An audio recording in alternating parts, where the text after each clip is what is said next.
ایک بیوی تھی، ایک صحابی تھے مزدوری کرتے تھے، غریب آدمی تھے. صبح کو نکلے، دن بھر مزدوری کا کام تلاش کیا، کوئی کام نہیں ملا، شام کو خالی ہاتھ گھر واپس آ گئے. گھر میں کچھ کھانے کو تھا نہیں، دونوں میاں بیوی بھوکے سو گئے. کہہ دینا بہت آسان ہے، اللہ نہ کرے ہم پر کبھی فاقہ پڑے. فاقہ، آدمی کو چائے نہیں ملتی تو دماغ خراب ہو جاتا ہے. کچھ نہیں تھا، پانی کے سوا کچھ تھا ہی نہیں، ایک پیالی دودھ نہیں تھا. بھوکے سو گئے. صبح کو پھر نکلے، پھر بیوی نے دروازے تک آ کے سلام کر کے رخصت کیا.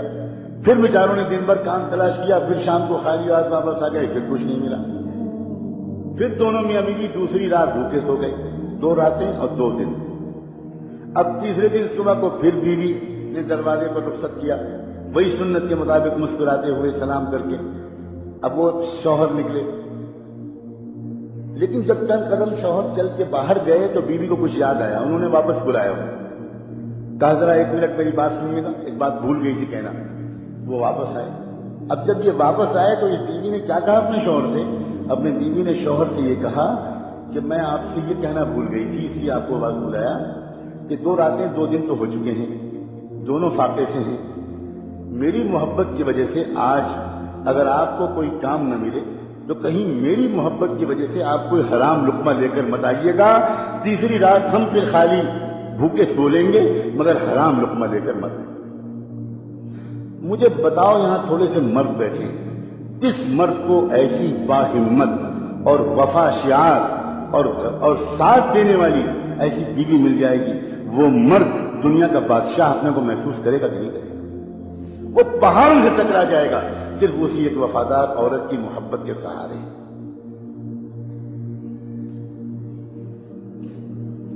آج تو خوش کرتے کرتے مردوں کی جان نکلی جا رہی، کمر ٹیڑھی ہوئی جا رہی، اوور ٹائم کر رہے ہیں، نمازیں چھوڑ رہے ہیں، پھر بھی بیوی خوش نہیں ہوتی اور مرد پریشان رہتا ہے کہ میں کیسے خوش رکھوں، کروں کیا؟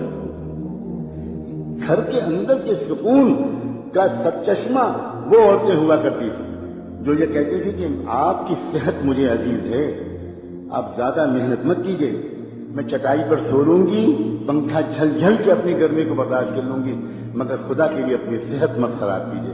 جب بیوی شوہر سے یہ کہے گی کہ آپ اپنی صحت کا خیال رکھیے، اتنا زیادہ مت کمائیے کہ آپ کی صحت خراب ہونے لگے، اتنا ٹینشن مت لیجیے، سادہ سے زندگی گزارنے میں بڑا مزہ ہے، ذرا بچوں کے پاس بیٹھیے، وقت دیجیے بچوں کو. آپ صبح سے نکلتے ہیں، رات میں آتے ہیں، 2-2 سال 3-3 سال دوسرے ملک میں رہتے ہیں، یہ کوئی زندگی نہیں ہے. میں اس طرح کی زندگی گزارنا نہیں چاہتی. جو عورت اس طرح کی بات اپنے شوہر سے کہے گی، آپ بتاؤ اس گھر میں سکون کی جنت ہوگی.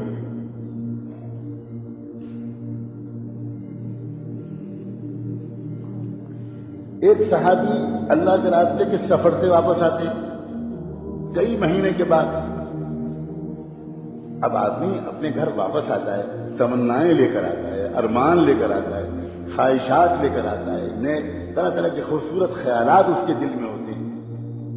اب وہ آیا گھر میں، بیوی نے خوب اچھا استقبال کیا، خوشیوں کے سارے سامان فراہم کیے، بہت اچھی رات گزری، بہت پیار بھری رات گزری. ایک بچہ تھا، شوہر دیکھ رہا ہے کہ بچہ کہیں نظر نہیں آ رہا، تو تھوڑی دیر کے بعد وہ پوچھتا ہے بیوی سے تو بیٹا کہاں ہے؟ تو بیوی کہتی ہے کہ وہ بہت آرام سے، بہت سکون سے، مطمئن، کچھ نہیں بتاتی، بھنک نہیں لگنے دیتی. جب رات پوری گزر جاتی ہے پیار بھری، صبح کو بیوی اپنے شوہر سے ایک بات پوچھتی ہے، ایک مسئلہ بتائیے، آپ کے پاس کوئی امانت کسی نے رکھائی ہو اور وہ امانت واپس مانگے تو آپ بتائیے کیا کرنا چاہیے؟ تو وہ کہنے لگی کوئی مسئلہ پوچھنے کا ہے، امانت تو ہوتی ہے اس لیے کہ واپس کرنا چاہیے، فوراً واپس کرنا چاہیے، اور واپس مانگنے پر کوئی برا نہیں ماننا چاہیے. تو کہنے لگی بس یہی قصہ ہے، اللہ نے مجھ کو اور آپ کو جو بیٹا دیا تھا امانت کے طور پر، وہ آپ سفر پر تھے، اس کا انتقال ہو گیا، اللہ نے وہ امانت واپس لی. میں رات آپ کو بتا دیتی میرے سرتاج، تو آپ کی رات خوشیوں بھری نہ گزرتی. میرے دل سے پوچھیے کہ میں نے کتنا اپنے دل پر پتھر رکھا، ایک ماں ہوں میں، اور آپ آئے تو اس بچے کی یاد نئے سرے سے تازہ ہوئی ہوگی. اب سوچیے، لپٹ کے روتی، شکوے کرتی، شکوے نہ بھی کرتی تو غم کا تو اظہار کرتی. لیکن پوری رات گزر گئی اور بھنک نہیں لگنے دی. صبح کو ہوا, صحابی سناٹے میں حیرت میں لگے کہ یہ بیوی ہے, یہ کیا نعمت ہے, یہ ہے کون, کیا میرا نصیب ہے کہ مجھ کو ایسی بیوی مل گئی. اور جب وہ صحابہ خوش ہوتے تھے تو بھاگ کر کس کو خوشخبری سناتے تھے؟ اپنے محبوب محمد مصطفیٰ. پریشان ہوتے تھے تو جا کر کس سے رونا روتے تھے؟ محمد مصطفیٰ. وہ چہرہ ہی ان کا ایسا تھا کہ ان کو دیکھ کر سارے غم بھول جائیں. اور خوشخبری بھی سب سے پہلے انہیں کی خدمت میں, اس لیے کہ وہ جانتے تھے جو مل رہا ہے انہیں کے قدموں اور دعاؤں کے تو فیض مل رہا ہے.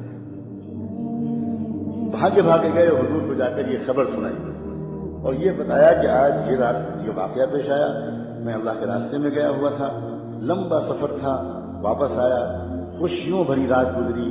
بیٹے کو پوچھا, یہ جواب ملا. صبح کو اس نے بتایا کہ بیٹے کا انتقال ہو چکا ہے. اللہ کے رسول صلی اللہ علیہ وآلہ وسلم تھوڑی دیر عجیب کیفیت میں آئے اور اس کے بعد کہنے لگے, جنت میں تم دونوں کو اپنے ساتھ ٹہلتا ہوا میں اللہ کے یہاں دیکھ رہا ہوں. جا کر بیوی کو خوشخبری سناؤ, جا کر بیوی کو خوشخبری سناؤ, میرے ساتھ والی جنت نصیب کر دینے کا اللہ نے آج فیصلہ کر دیا, اور اس سے بہتر خوش نصیب بیٹا تم کو ملے گا. اور نسلوں میں تمہارے بیٹوں میں, تمہاری نسل میں, ہر نسل میں امت کا بہت بڑا عالم پیدا ہو. ایک بیوی کے وفا اور اخلاق اور صبر کے نتیجے میں 700 سال تک امت کو جو فقہا اور محدثین ملے ہیں اس میں ہر زمانے کا سب سے بڑا فقیہ انہی کی اولاد ہے. یہ ہے برکت. ایک عورت کتنی برکت والی ثابت ہوتی ہے. میرے آقا نے یوں ہی کہہ دیا کہ خیر متاع الدنیا المرأة الصالحہ, دنیا کی سب سے قیمتی نعمت, سب سے بڑھیا نعمت ایک نیک بیوی ہے.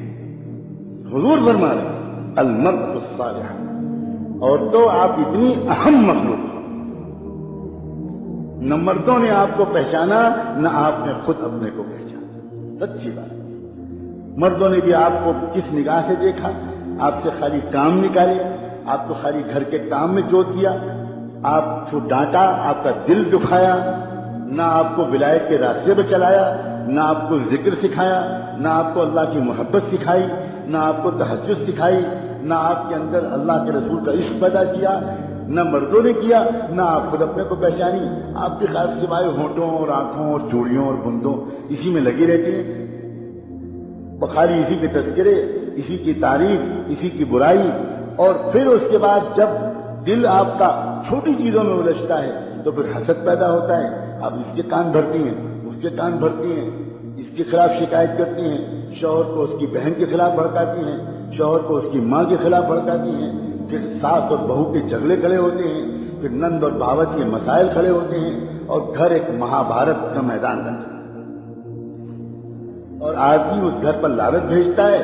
دیندار آدمی مسجد میں وقت گزارتا ہے, مارا مارا پھرتا ہے, بھاگا بھاگا پھرتا ہے, اور دنیا سمجھتی ہے کہ دین کا بڑا کام کر رہا ہے, حالانکہ اصل میں شاید بھاگنے کی وجہ یہ ہے کہ اس کے گھر میں سکون نہیں ہے.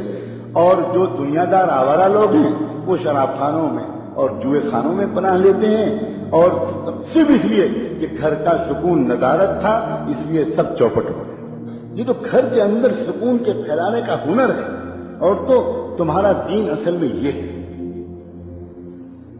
اسی لیے حضور نے فرمایا ایما امرأۃ صلت خمسها وصامت شهرها واطاعت بعلها دخلت الجنة من اي باب شاءت.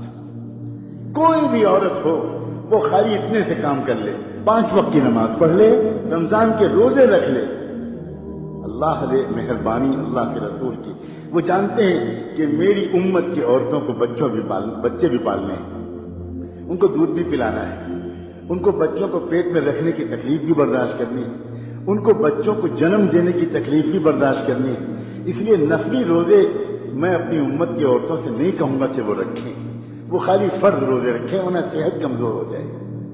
تھوڑے بہت روزے شوق میں رکھ لیں, لیکن زیادہ نسلی روزے رکھنا میں اپنی امت کی عورتوں سے نہیں کہتا. میں زیادہ نفلی نمازوں کو بھی نہیں کہتا. خالی یہ عورت اپنی نیت ٹھیک کر لے تو یہ اپنے بچے اور شوہر کی خاطر جو رات میں جاگے گی, اور یا اللہ کو تہجد میں وہ ثواب نہیں ملے گا جو بچے کی خاطر جاگنے میں ماں کو ثواب. گھر کے اندر کا سکون اس کا سینٹر عورت ہے. اور آپ عورتوں سے صرف ایک ہی بات عرض کرنا ہے، وہ سکون دینے کا گر سیکھیے، بجائے اس کے کہ اس کی شکایت کر رہی ہیں، اس کی شکایت کر رہی ہیں، اس سے ناراض، اس سے ناراض. یہ بہت گندی زندگی ہے، یہ بالکل دنیا اور آخرت کو برباد کر دینے والی چیز. آپ اگر اللہ سے اللہ کرنے لگیں چپکے چپکے، عورتوں کے ذکر کے لیے یہ نہیں بتایا جاتا کہ وہ مردوں کی طرح پہلے تنہائی میں بیٹھیں تب ذکر کریں. عورتوں کے ذکر کے لیے بتایا جاتا ہے اپنے کام کرتی رہو، اللہ کرتی رہو، درود شریف پڑھتی رہو، کپڑے دھوتی رہو، کچن میں کام کرتی رہو، گھر کو صاف رکھو، بچے کو نہلا رہی دھلا رہی ہو، لوریاں سناتی رہو، اللہ کرتی رہو، اچھے کلمے پڑھتی رہو، بس یہ تمہارا ذکر ہے. فرمایا ایوم امرأۃ 5 وقت کی نماز پڑھ لے، رمضان کے روزے رکھ لے اور اپنے شوہر کو خوش رکھے، بحث نہ کرے، جنگ نہ کرے، اپنے آپ کو بالکل حوالے کرے. بس پھر وہ کیا ہوگا؟ حضور فرماتے ہیں جنت کے جس دروازے سے چاہے گی اس عورت کے لیے داخلے کی اجازت ہے. یہ وجہ تھی جس کی وجہ سے صحابہ کرام کے گھروں میں اور اللہ والوں کے گھروں میں چیزوں کی کمی کے باوجود سکون اور محبت کا ایسا ماحول ہوتا ہے کہ دنیا کے لکھ پتی اور کروڑ پتی 1 منٹ کے لیے بھی اس سکون کا مزہ ابھی تک چکھی نہیں.